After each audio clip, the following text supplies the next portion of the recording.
Hello दोस्तों।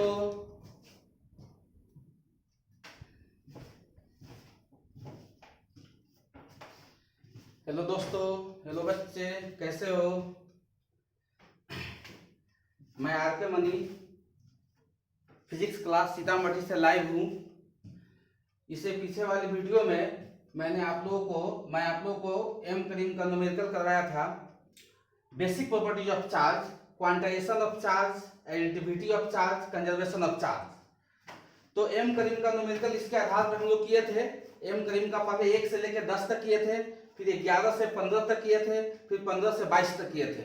Okay, तो हम लोग एम करीम का न्यूमेरिकल बना चुके हैं। आज का जो हम लोग का क्लास होगा, आज का जो वीडियो होगा, सो हम लोग का कूलॉम्स लॉ पे आधारित होगा। जैसे ही हम लोग कूलॉम्स लॉ पढ़ेंगे तो फिर से हम लोग एम करीम का टोटल न्यूमेरिकल सॉल्व करेंगे और एनसीईआरटी का भी न्यूमेरिकल सॉल्व करेंगे। ओके, सो आप लोग अपना पेन और कॉपी निकाल लेंगे, नोट्स तैयार करेंगे, मेरे साथ साथ नोट्स तैयार करेंगे और बढ़िया से घर पे इसको रिवीजन करेंगे, अच्छा से पढ़ेंगे। सो चलिए let us start today class. आज का क्लास मैं स्टार्ट करने जा रहा हूं कूलॉम्स लॉ पे आधारित। सो स्टूडेंट, कूलॉम्स लॉ पढ़ने से पहले हम लोगों को इलेक्ट्रोस्टैटिक फोर्स के बारे में जानना पड़ेगा। इलेक्ट्रोस्टैटिक फोर्स क्या है? उस इलेक्ट्रोस्टैटिक फोर्स पे आधारित ही कूलॉम्स लॉ है। सो हम लोग एकदम जीरो लेवल से स्टार्ट करेंगे, एकदम बेसिक बात पर ध्यान देंगे, एकदम एक एक बेसिक बात को हम लोग सीखेंगे। एकदम इसका बेसिक पॉइंट क्या है, कूलॉम्स लॉ क्या है, कूलॉम्स लॉ कहां से आया, कूलॉम्स लॉ क्यों हम लोग पढ़ते हैं, कूलॉम्स लॉ पढ़ने का क्या मतलब है, उसका डेली लाइफ में क्या यूज है, ये सब के बारे में जानकारी लेंगे। सो आज हम लोग सबसे पहले इलेक्ट्रोस्टैटिक फोर्स के बारे में जानेंगे। ओके, सो पेन और कॉपी निकाल लीजिए। चलिए तो हम लोग यहाँ पे स्टार्ट करते हैं कूलॉम्स लॉ, इलेक्ट्रोस्टैटिक फोर्स के बारे में हम लोग जानेंगे। ओके, तो हम लोग हेडिंग लगा लेते हैं, स्टार मार्क की हेडिंग लगाते हैं। मेरा चैप्टर नंबर फर्स्ट है 12th का इलेक्ट्रोस्टैटिक, तो इसमें हम लोग हेडिंग लगा लेते हैं इलेक्ट्रोस्टैटिक फोर्स।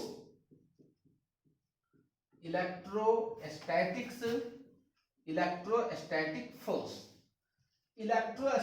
फोर्स के बारे में हम लोग सबसे पहले पढ़ेंगे। What is electrostatic force? Electrostatic force है क्या, इसके बारे में बढ़िया से हम लोग जानेंगे। तो दोस्तों ध्यान से सुनिए, इलेक्ट्रोस्टैटिक फोर्स जो होता है, इलेक्ट्रोस्टैटिक फोर्स यह दो चार्ज के बीच लगने वाला फोर्स होता है। जिस प्रकार हम लोग 11th क्लास में ग्रेविटेशन पढ़े थे, ग्रेविटेशन, तो दो मास के बीच जो लगने वाले फोर्स होते हैं उसको ग्रेविटेशनल फोर्स कहते हैं। उसी प्रकार से दो चार्ज के बीच लगने वाले फोर्स को इलेक्ट्रोस्टैटिक फोर्स कहते हैं।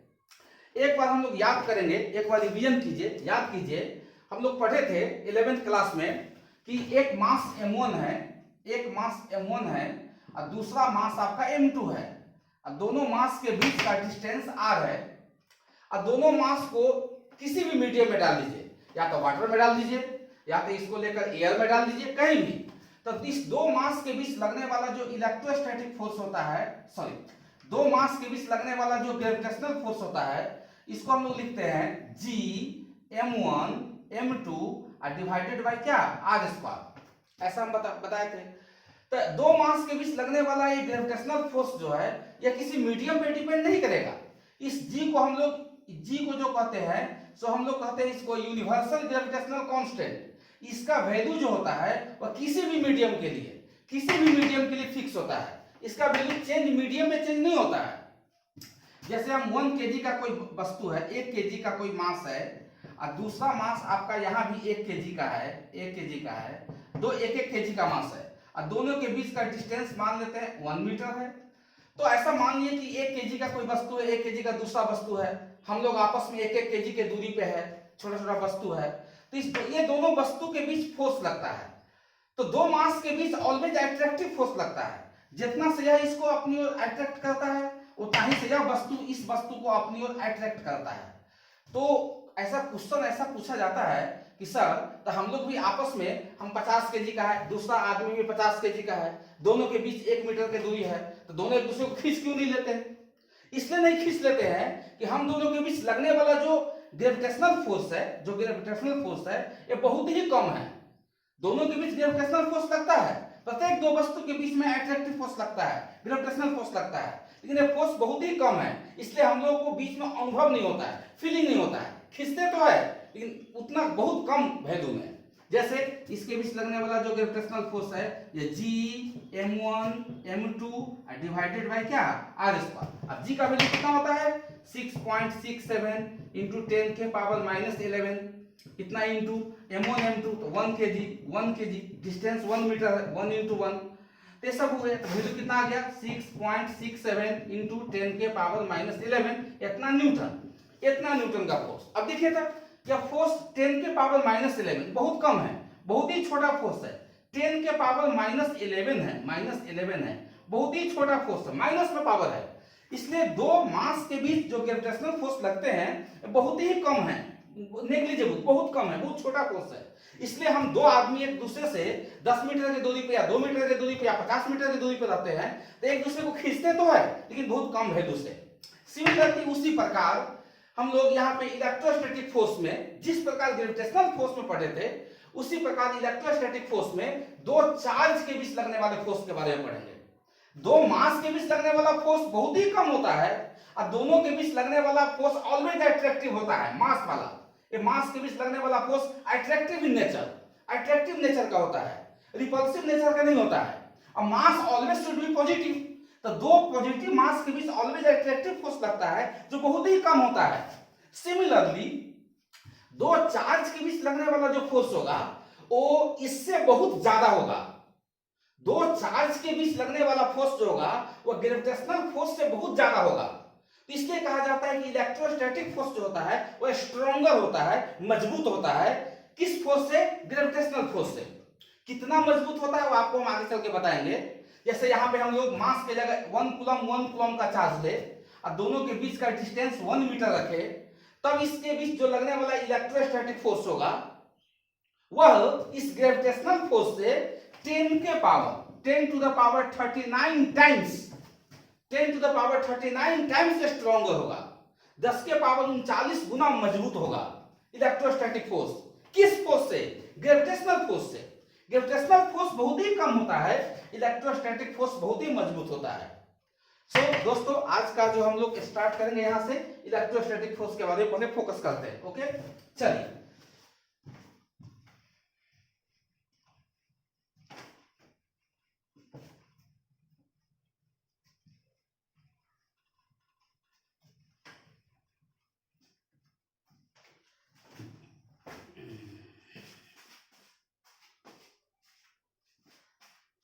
ओके चलिए। तो इलेक्ट्रोस्टैटिक फोर्स दो चार्ज रहते हैं, एक चार्ज मान लेते हैं Q1 है, दूसरा चार्ज आपका Q2 है।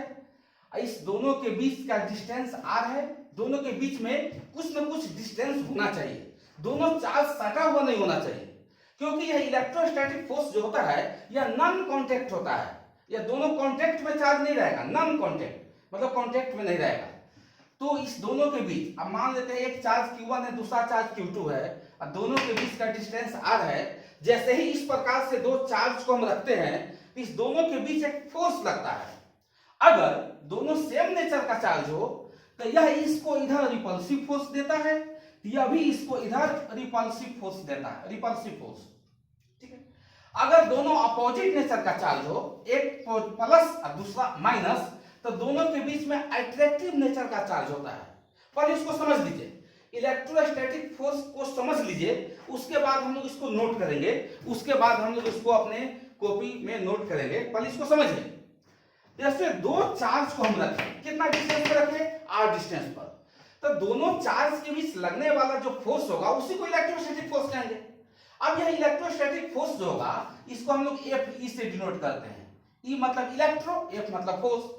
अब यह इलेक्ट्रोस्टैटिक फोर्स दो नेचर का होगा, एक अट्रैक्टिव नेचर का, दूसरा रिपल्सिव नेचर का। अगर सेम नेचर का चार्ज रखते हैं तो यह भी इसको रिपल्सिव फोर्स लगाता है, यह भी इसको रिपल्सिव फोर्स लगाता है, रिपल्सिव नेचर का हो जाएगा। अगर मान लेते हैं कि हम यहाँ पे अपोजिट नेचर का, एक Q1 माइनस नेचर का है और मान लेते हैं Q2 जो है मेरा वह प्लस नेचर का है, तो इस दोनों को इस प्रकार से रखते हैं तो इसके बीच लगने वाले जो फोर्स है वह अट्रैक्टिव नेचर का होगा। एक चीज ध्यान देना है, कि इलेक्ट्रोस्टैटिक फोर्स ऑलवेज दो चार्ज के बीच लगेगा। यह दो टाइप का होगा, एक रिपल्सिव इन नेचर, एक अट्रैक्टिव इन नेचर।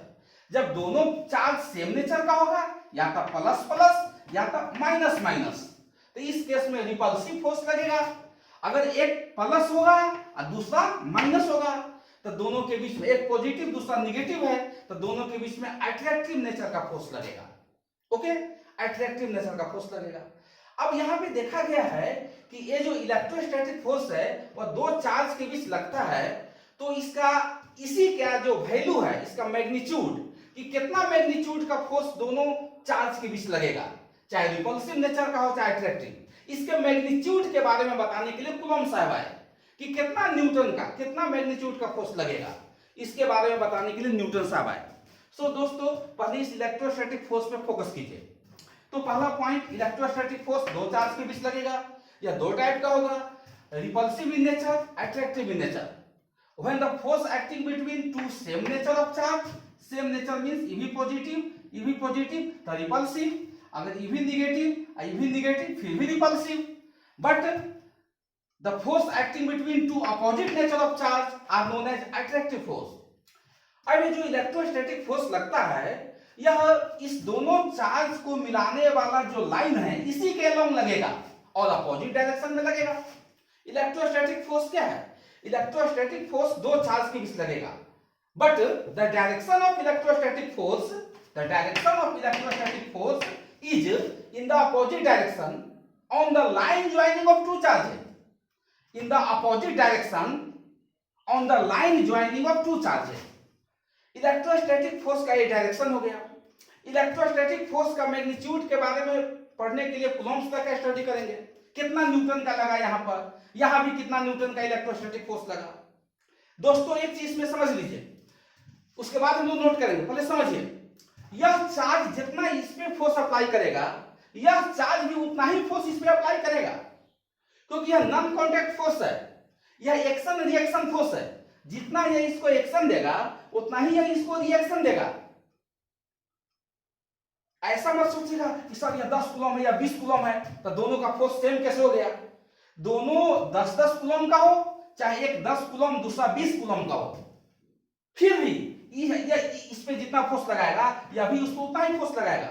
यह जो है सो सबसे पहला पॉइंट हो गया, यह एक्शन रिएक्शन फोर्स है, यह नॉन कॉन्टैक्ट फोर्स है। और एक चीज और ध्यान में रखिए, एक कंजर्वेटिव फोर्स होता है, conservative in nature. Electrostatic force conservative in nature होता है। इलेक्ट्रोस्टैटिक फोर्स जो होता है वह सेंट्रल फोर्स होता है। इलेक्ट्रोस्टैटिक फोर्स दो चार्ज के बीच लगता है। इलेक्ट्रोस्टैटिक फोर्स का डायरेक्शन इसके मिलाने वाला जो लाइन है इसी के अलोंग लगता है, लेकिन अपोजिट डायरेक्शन में लगता है। इलेक्ट्रोस्टैटिक में एक्शन जितना होता है उतना ही रिएक्शन होता है। इसके द्वारा इस पे लगाया गया फोर्स, इसके द्वारा इस पे लगाया गया फोर्स सेम वैल्यू होता है, बट डायरेक्शन अपोजिट होता है, लेकिन वैल्यू सेम होता है। Both are action reaction. यह एक्शन है तो वह रिएक्शन देता है। ऐसा मत सोचिएगा या 10 कूलम या 20 कूलम है तो 20 कूलम वाला इसको ज्यादा फोर्स लगाएगा, गलत।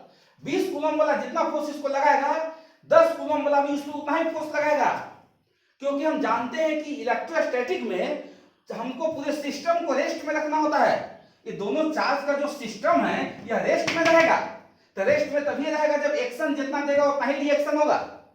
तो यह पूरे सिस्टम रेस्ट में रहेगा, दोनों चार्ज हमेशा रेस्ट में रहेगा। इलेक्ट्रोस्टैटिक में वैसे चार्ज के बारे में स्टडी करते हैं, दो ज्यादा रेस्ट, जो क्या में रहता है, रेस्ट में रहता है। ओके, तो चलिए हम लोग इसके बारे में नोट करेंगे, लिखेंगे। तो हम लोग इलेक्ट्रोस्टैटिक फोर्स के बारे में, इसके बारे में हम लोग लिखते हैं परिभाषा, तीर मार के लिखे। The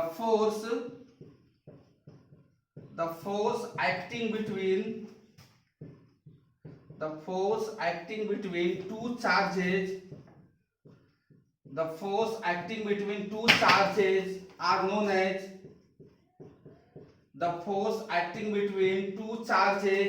known as electrostatic force. The force acting between two charges are known as electrostatic force. The force acting between two charges are known as electrostatic force. Are known as electrostatic force. सही से इसको note कीजिए, are known as electrostatic force. Okay, हम लोग electrostatic force के properties के बारे में जानते हैं। एक बार फिर से चलिए, दो चार्ज के बीच लगने वाला फोर्स इलेक्ट्रोस्टैटिक फोर्स होता है। दो चार्ज के बीच लगने वाला electrostatic force non contact force होता है। दो चार्ज के बीच लगने वाला electrostatic force action reaction pair होता है। दो चार्ज के बीच लगने वाला इलेक्ट्रोस्टैटिक फोर्स कंजर्वेटिव फोर्स होता है। दो चार्ज के बीच लगने वाला इलेक्ट्रोस्टैटिक फोर्स सेंट्रल फोर्स होता है। दो चार्ज के बीच लगने वाला इलेक्ट्रोस्टैटिक फोर्स का डायरेक्शन उसी लाइन ज्वाइनिंग, उसी लाइन के लॉन्ग अपोजिट होता है। इतना बात हम लोग लिखेंगे। ओके, और ध्यान में रखना है ये दोनों फोर्स नॉन कॉन्टैक्ट होता है, कॉन्टैक्ट में नहीं आएगा। दो चार्ज के बीच कुछ न कुछ डिस्टेंस रहेगा, दोनों नॉन कॉन्टैक्ट होगा और डिस्टेंस बहुत कम होता है, मिलीमीटर, नैनोमीटर, पिकोमीटर, फेरीमीटर में रहता है, बहुत कम डिस्टेंस रहता है। ओके, तो चलिए, तो हम लोग इसका प्रॉपर्टीज देखते हैं, इसको नोट कर लीजिए। लिखिए लिखिए, तो स्टार मार के लिखिए, properties of electrostatic force. Star मारकर लिखेंगे properties of electrostatic force. Properties of electrostatic force, properties of electrostatic force. Okay, पहला प्रॉपर्टीज, फर्स्ट प्रॉपर्टी लिखे, पहला प्रॉपर्टी लिखे, it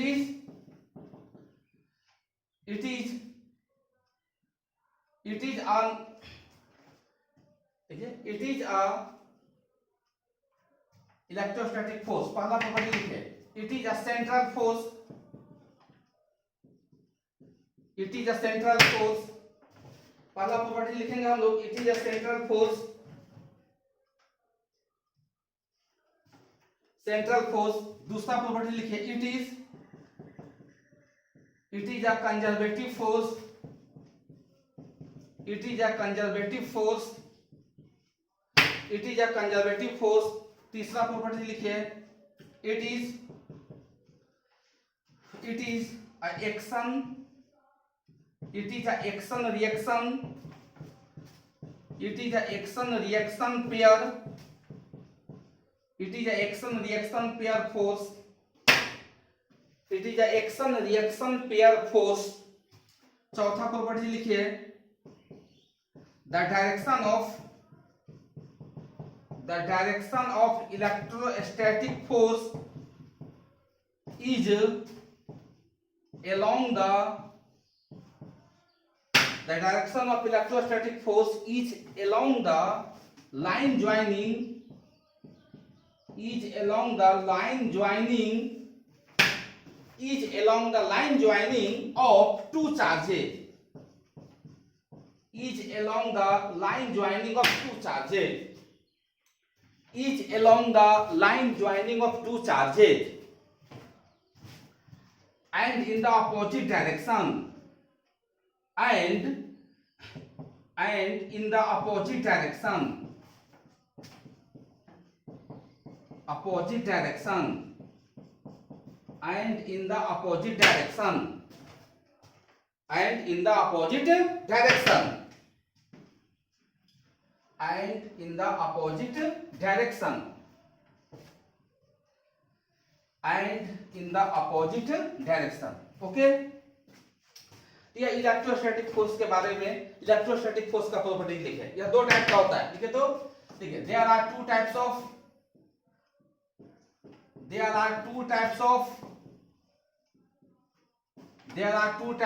electrostatic force, there are two types of electrostatic force. पहला number में लिखे repulsive force, पहला नंबर में लिखे रिपल्सिव फोर्स। सेकेंड नंबर में लिखेंगे अट्रैक्टिव फोर्स। फर्स्ट नंबर में लिखेंगे रिपल्सिव फोर्स, सेकेंड नंबर में अट्रैक्टिव फोर्स, सेकेंड नंबर में अट्रैक्टिव फोर्स, सेकेंड नंबर में अट्रैक्टिव फोर्स। तो फर्स्ट नंबर हेडिंग लगाएंगे repulsive force, first number heading लगाइए रिपल्सिव फोर्स। Repulsive force. तो रिपल्सिव फोर्स के बारे में हम लोग जानते हैं दोस्तों, समझिए। तो रिपल्सिव फोर्स में क्या होगा, एक चार्ज मान लेते हैं Q1 है, दूसरा चार्ज Q2 है, दोनों के बीच कुछ न कुछ डिस्टेंस है R। अब मीडियम एयर हो या वाटर हो वो बाद में चर्चा करेंगे, दोनों के मीडियम पर किस, दोनों चार्ज को किस मीडियम में रखे हैं उसका चर्चा बाद में होगा। फिलहाल इसके बारे में हम लोग जानेंगे। जब दो चार्ज को R डिस्टेंस पर रखते हैं तो इसके बीच लगने वाला जो फोर्स है उसी को इलेक्ट्रोस्टैटिक फोर्स कहते हैं। इसको हम लोग Fe से डिनोट करेंगे। E मतलब हुआ इलेक्ट्रो, F मतलब हुआ फोर्स। अब जैसा कि आप जानते हैं इलेक्ट्रोस्टैटिक फोर्स एक फोर्स है, तो यह एक वेक्टर क्वांटिटी है। इसका एसआई यूनिट क्या होगा, न्यूटन होगा ना। सीजीएस यूनिट क्या होगा, डाइन होगा। उस तरीका से फोर्स है तो फोर्स का प्रॉपर्टीज होगा। तो Fe को इलेक्ट्रोस्टैटिक फोर्स कहते हैं, इसी से डिनोट करते हैं। अगर मान लेते हैं यह पॉजिटिव नेचर का चार्ज है, ये भी पॉजिटिव नेचर का चार्ज है, तो जितना फोर्स यह इसको इधर रिपेल करेगा उतना ही फोर्स से यह इसको इधर रिपेल करता है। सेम नेचर ऑफ चार्ज के बीच ऑलवेज रिपल्सिव फोर्स लगेगा। इसी को अनलाइक चार्ज भी कहते हैं। इसको हम लोग unlike charge, sorry positive like charge, इसको हम लोग लाइक चार्ज है। तो रिपल्सिव फोर्स जो होता है वो लाइक चार्जेस के बीच लगेगा, लाइक चार्जेस के बीच। लाइक का मतलब होता है same nature of charge. Okay, जैसे एक चार्ज मान लेते हैं यहाँ पे Q1 है, निगेटिव नेचर का है, और दूसरा चार्ज मान लेते हैं यहाँ पे पॉजिटिव नेचर का है, Q2 है। दोनों लेते हैं, एक निगेटिव नेचर है दूसरा पॉजिटिव नेचर है, दोनों के बीच का डिस्टेंस R है। तो इसके बीच जो लगेगा नहीं, दोनों सेम नेचर लेते हैं, यह निगेटिव है, ये भी निगेटिव है, तो इसके बीच में भी जो लगेगा वह रिपल्सिव नेचर ऑफ फोर्स लगेगा। मतलब यहाँ पे लाइक चार्ज के बीच रिपल्सिव फोर्स लगता है। ओके, तो लिखिए इसके बारे में, रिपल्सिव फोर्स के बारे में, द फोर्स एक्टिंग बिटवीन, लिखिए the force acting between two same nature of charges, two same nature का मतलब होता है दोस्तों लाइक चार्जेज। सेम नेचर का मतलब होता है like charge. The force acting between two same nature of charges are known as repulsive force. Two same nature of charges are known as repulsive force. इसको आप नोट कर सकते हैं, इसको नोट कर लीजिए। सेम नेचर लाइक चार्ज के बीच repulsive force लगेगा। ओके, इसको नोट कीजिए, तेजी में इसको नोट कीजिए। सेकेंड नंबर हेडिंग लगाइए अट्रैक्टिव फोर्स। सेकेंड नंबर हम लोग हेडिंग लगाएंगे अट्रैक्टिव फोर्स। सेकेंड नंबर में हेडिंग लगाइए अट्रैक्टिव फोर्स। तो हम लोग अब इस अट्रैक्टिव फोर्स के बारे में जानेंगे। ओके, अट्रैक्टिव फोर्स क्या होगा, एक चार्ज Q1 है, दूसरा चार्ज मान लेते हैं Q2 है, दोनों सेम मैग्नीट्यूड का भी हो सकता है, यह Q है ये भी Q मान सकते हैं, कोई दिक्कत नहीं है। अब यह मान लेते हैं पॉजिटिव नेचर का है, यह निगेटिव नेचर का है, दोनों अपोजिट नेचर है, दोनों के बीच का डिस्टेंस R है, तो इसके बीच लगने वाला जो इलेक्ट्रोस्टैटिक फोर्स होगा वह आपका अट्रैक्टिव नेचर होगा, अट्रैक्ट करेगा। या इसको जितना से अट्रैक्ट करेगा ये भी इसको उतना ही फोर्स से अट्रैक्ट करेगा। तो ये एक्शन रिएक्शन है, equal and opposite. Action reaction force always क्या होता है, इक्वल एंड अपोजिट, लेकिन यहाँ पे कांटेक्ट नहीं है, नॉन कांटेक्ट है। ओके, तो यहाँ पे हम लोग यहाँ पे ऐसे भी कर सकते हैं, Q1 चार्ज है निगेटिव नेचर का है, Q2 चार्ज है ये आपका पॉजिटिव नेचर का है, दोनों के बीच का डिस्टेंस R है, तो इलेक्ट्रोस्टैटिक फोर्स, तो यहाँ भी दोनों के बीच अट्रैक्टिव नेचर का फोर्स लगेगा। तो ये जो चार्ज है वह अनलाइक है। अनलाइक का मतलब होता है अनलाइक चार्जेस। अनलाइक चार्जेस का मतलब होता है कि अपोजिट नेचर ऑफ चार्ज। तो लिखिए इसके बारे में, लिखिए तीर मार के लिखिए the force acting between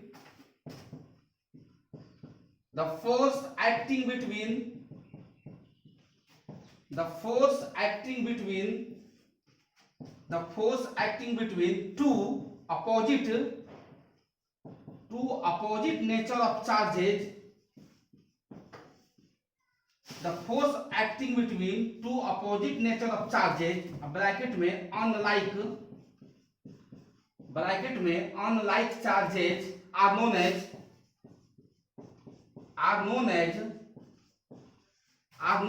attractive force, are known as attractive force. इसको नोट कर लेंगे, are known as attractive force. तो स्टूडेंट एक चीज हम लोग देखें ध्यान से, इलेक्ट्रोस्टैटिक फोर्स जो है वह दो चार्ज के बीच लगता है। एक बार फिर से रिवीजन कर लेते हैं। चलिए, तो दो चार्ज, एक Q1 चार्ज है, दूसरा Q2 चार्ज है। दो चार्ज के बीच लगने वाला जो फोर्स है उसको इलेक्ट्रोस्टैटिक फोर्स कहते हैं। यह इलेक्ट्रोस्टैटिक फोर्स जो है वह दो नेचर का होता है, repulsive and attractive. Electrostatic force non contact force है, कंजर्वेटिव फोर्स है, सेंट्रल फोर्स है। और इलेक्ट्रोस्टैटिक फोर्स एक एक्शन रिएक्शन फोर्स है।